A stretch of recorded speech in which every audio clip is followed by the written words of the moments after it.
What's up, you guys? It's Eddie here. Just a quick heads up before this week's episode.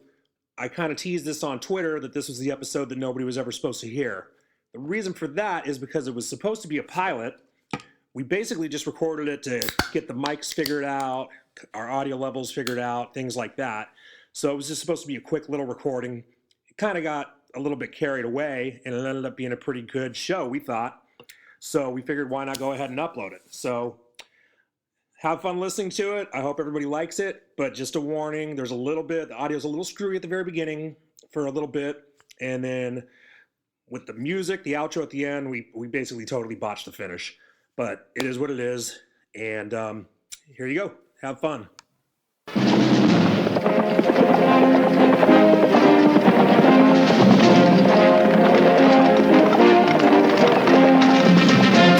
In the history of the WWE, the custody of a child will be determined in a match.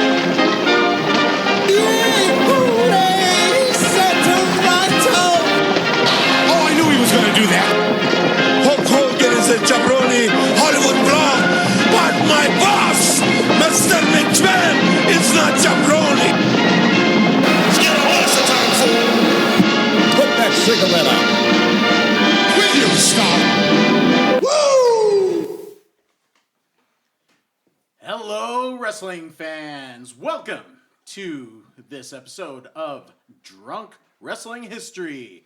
I am your host. My name is Adam, and gentlemen, please introduce yourselves. Hey, yo, this is Scott. It's Ghetto Blaster time, fool. This is Eddie.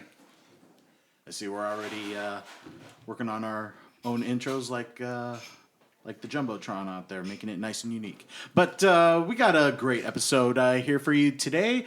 Of course, this is Drunk Wrestling History, just talking about all the great topics that can emerge from the Squared Circle. And, of course, we have something accompanying each of the gentlemen today. What is our liquid sustenance of choice? I am right now drinking. What kind of tequila is out of there? Can you turn a bottle around for me? I'm drinking tequila, and I forgot what kind. I believe it's from Mexico. Espolón. I'm drinking Espolón tequila. And I am drinking Metallica blackened bourbon. Great choices, guys. Tonight, I figured I wanted to talk about one of my personal favorite wrestlers. And even though it was a finite amount of time with actual in-ring action, I think there was significant impact in the WWE with the presence of Marty Wright, a.k.a. the Boogieman. Or I need to intro him right, actually. I'm the Boogieman! I'm coming to get ya! Mark. I should have had some worms. If they got the drinks, I need some worms too.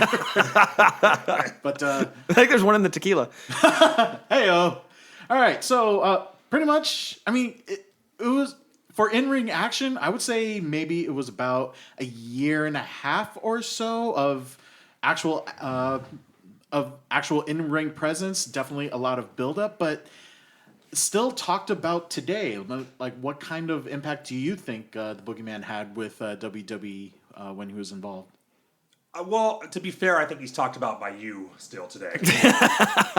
Also, Candice Michelle lives on throughout his memory. Exactly. And that will be a future episode. But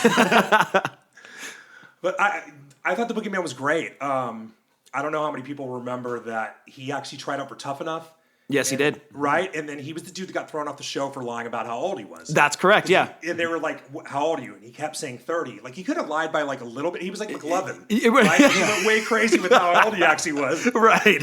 He was like 40, trying 40. out for wrestling. Right. But he was in killer shape he's way better shape than either of us are. Oh, for sure. For sure. My check engine light's been on for like 6 years now. His hadn't even come on close yet at 40. Yeah, he looked great for his age. Give him a lot of credit. The dude at 40, like you said, looked better than all of us. And he was able to get a WrestleMania match, only win a year and a half in the WWE, but is still talked about 13 to 14 years after his run ended. So kudos to that guy for making a memorable gimmick to the point that Adam still talks about and remembers the worms, can do his impression. So kudos to him for making a really crappy gimmick, just in my opinion, last forever. There is no end of the Boogeyman. Every Halloween, he's going to show up on the WWE Network. Right, exactly. Like no one who ever saw the Boogeyman will ever forget him. No, absolutely not. The guy ate worms. I mean, come on, who can forget that? So since you brought up his WrestleMania match, we might as well go right into that because that is one of my favorite. It's not only one of my favorite WrestleMania matches; it's one of my favorite matches of all time. In fact, you told Booker T this when you met him, and he thought you were ribbing him. Right. No. He didn't think I was ribbing him. So when WrestleMania 31 came to Santa Clara, we live right near there. So I finally got to go to one of the on sale ticket parties when they do the party at the stadium. So we went down there. We didn't buy the tickets that night, but we just went to the party. Right. And Booker T was doing a signing. So he'd gone into the Hall of Fame. I think it would have been 2 years before that. We were there. I had the program. And I've always been a huge Booker T fan. Yes, you have. So I brought the program to get signed. So, you go up and you talk to the dude a little bit while they're signing the thing. I might have been the first person to ever tell him this at a signing. I said, Booker, I loved your match with the Boogeyman at WrestleMania. I can almost guarantee you're the first person to ever tell him that. Right. Yeah, 'cause nobody loves that match. No, you're the only one, dude. I don't know if Boogeyman loves that match. I'm sure it's his biggest payday by far. Yeah. Oh my God. Yeah. But it was like the greatest match of all time because Booker and Charmel were so great in that because the whole storyline behind it was they were terrified of the Boogeyman. He'd been tormenting him for weeks and weeks and weeks. And my favorite part of the whole thing was actually the ring entrances because Booker's walking into the ring and his pyro goes off behind him and it scares the shit out of both of them. His own. Like they weren't expecting his own pyro. Yeah, right. Yeah, like the pyro scares the crowd if they don't expect it. Booker knew it's coming, but he sold it like it was like a bomb went off behind him. He was so terrified of this Boogeyman. It was the greatest thing ever.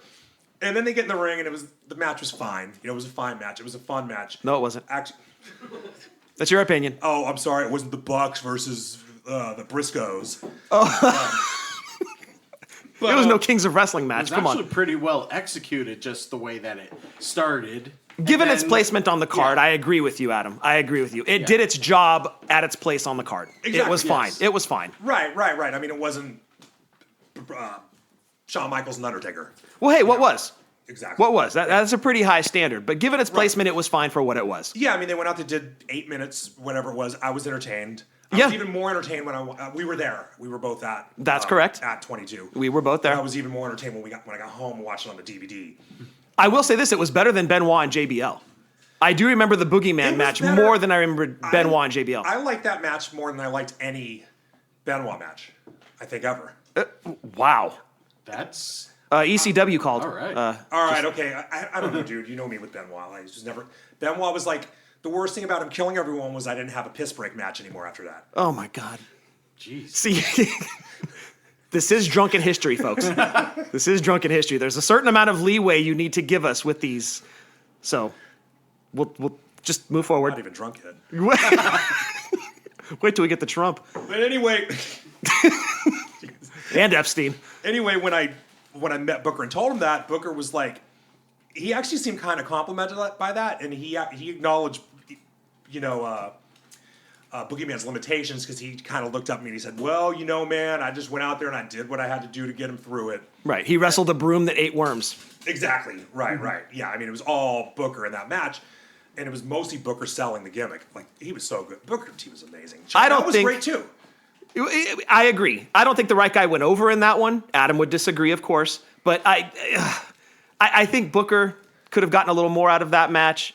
But that's just my opinion. I think if he had won it, it would have been a little more for that character. But hey, kudos to him for throwing it down for the Boogeyman at a WrestleMania. I mean, who would have thought that? Booker T, one of the all-time greats, laying down for the Boogeyman at WrestleMania. At WrestleMania, yeah. It's a pretty big deal. And you know what? I'll tell you what. Based on that match, if they put Boogeyman in the Hall of Fame, I'd be okay with it. Okay, Boogeyman is not going to go to the Hall of Fame. He might go into the honorable mention wing, but I can't see him being one of the headliners. There's no way. Oh, of course he would be a headliner. Watch him go in before Demolition. I'm actually trying to look it up right now. I do believe maybe it was about a month ago.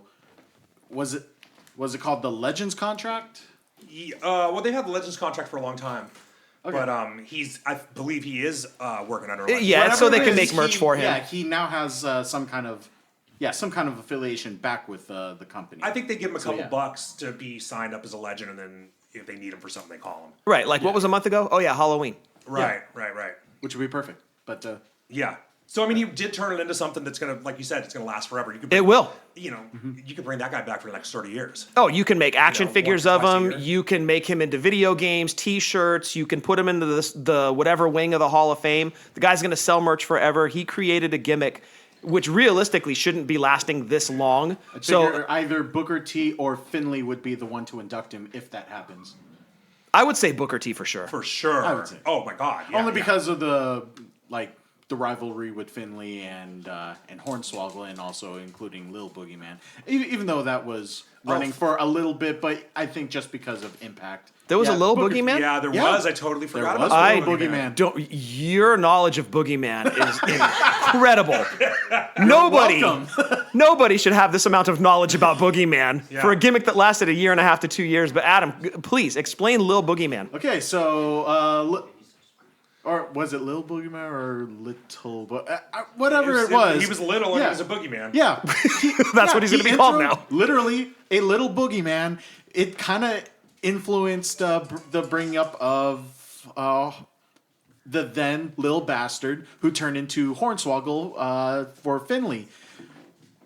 If you remember those. But just like an extra minion to do more of his dirty work. So you're saying without Lil Boogieman, there wouldn't have been a Hornswoggle? I don't think Hornswoggle came after? I believe so. I don't remember this at all. Wow, 2006 must have been a huge blur. Was this after WrestleMania 22? That's the part I would have to. I would say back. so because Probably. Hornswoggle was around at 24, right? Because that was when JBL beat the fuck out of him. Yeah. You bastard. Yeah. So, I mean, I don't think Hornswoggle been around that long at that point, so I don't think Hornswoggle been around more than 2 years. So Lil Boogieman came before. Do we know who played Lil Boogieman? Was it Haiti Kid? Or was it Little Mr. T? Short Sleeve Samson. Wait. Oh, yeah, of course. Short Sleeve Samson. Wait, he was a white dude. Short Sleeve Samson. What are you talking about? Well, there he is. He's a white guy. So Did they put him... wait, did they? I'm not even going to say it, but They did a blackface boogie... thank you. Yeah. Benoit jokes. Now this. Yeah, I didn't Come know on, that. dude. You're not even drunk yet. No, and this is only the pilot. Right. Jesus. I didn't... Wow. Was he painted? Did they actually paint him up? Or was he just... We're looking at pictures of Boogeyman, or maybe- Boogeyman, and... This Can't is really incredible. tell. I mean, just maybe in comparison He had a tan. with him. He had a tan. Yeah, A really, really dark tan. yeah, and obviously the makeup. But All right. Well, I should have looked him up first as well. go Vince. But yeah, I mean, I wouldn't say that. Paint him up, damn it. I wouldn't say that Lil Bastard / Hornswoggle wouldn't have happened, but just with bringing him up, they were definitely complementary characters that worked with each other, and that's why, like, each rivalry, even though it was a finite amount that involved the Boogeyman, I thought that they were successful only with the fact that they were entertaining and like it was a multiple match thing that lasted X amount of time, and there was some kind of combination. Which character is going to screw with the other one? How are they going to get him this time? Who's going to get the upper hand? Is someone going to get hit with the shillelagh, or is someone going to get covered with worms? I mean, it was like it was a fun, tense rivalry, no matter how he was involved, and that was the big entertainment factor, because it was also a wrestler character that you just never saw before in that bizarre state. Well, there you go. Yeah.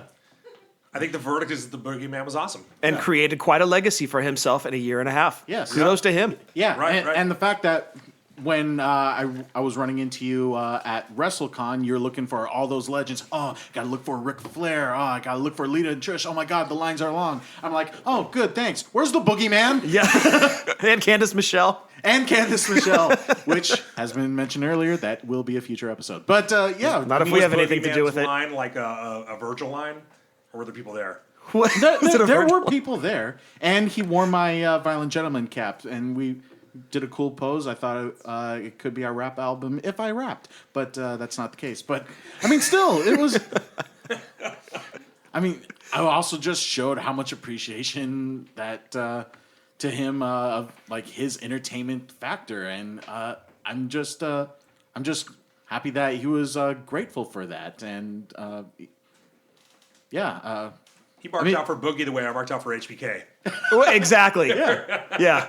Says a lot for your fandoms. Exactly. showing like what kind of Clash of Context comedic background I have, or just or like just that concept. But yeah, just in my personal take, that's just one of my favorite guys in the ring. But hope he entertained you guys as well. Oh, he did. Absolutely. Good. All right. Well, I think we covered Boogieman. Oh yes, definitely. We got cats running around, and I think they got rid of the worm, so we can't celebrate properly. But that has been this episode of Drunk Wrestling History. Hope all of you enjoyed that one. And if for those of you who don't know what the hell we're talking about, you know what? There is that network. Just check it out. YouTube videos. He makes his way around.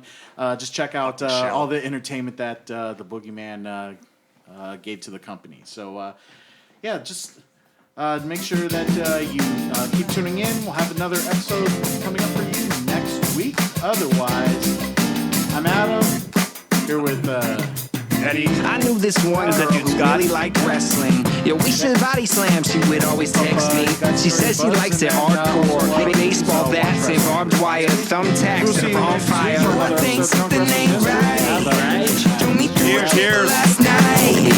She don't know it ain't real life. You should see her home movies. They're pretty tight. I'm in awe and it's awesome. She's like dope, it's a problem. Yeah, she a funny hoe. She's always laughing. And a middle finger always flashing. I was like, girl, you so stone cold. You Steve Austin, steel cage match in Madison Square Garden. Ding ding, we're just getting started. Let's get ready to rumble. I can take some bumps, man. I can take some tumbles. But she thinks that every night is like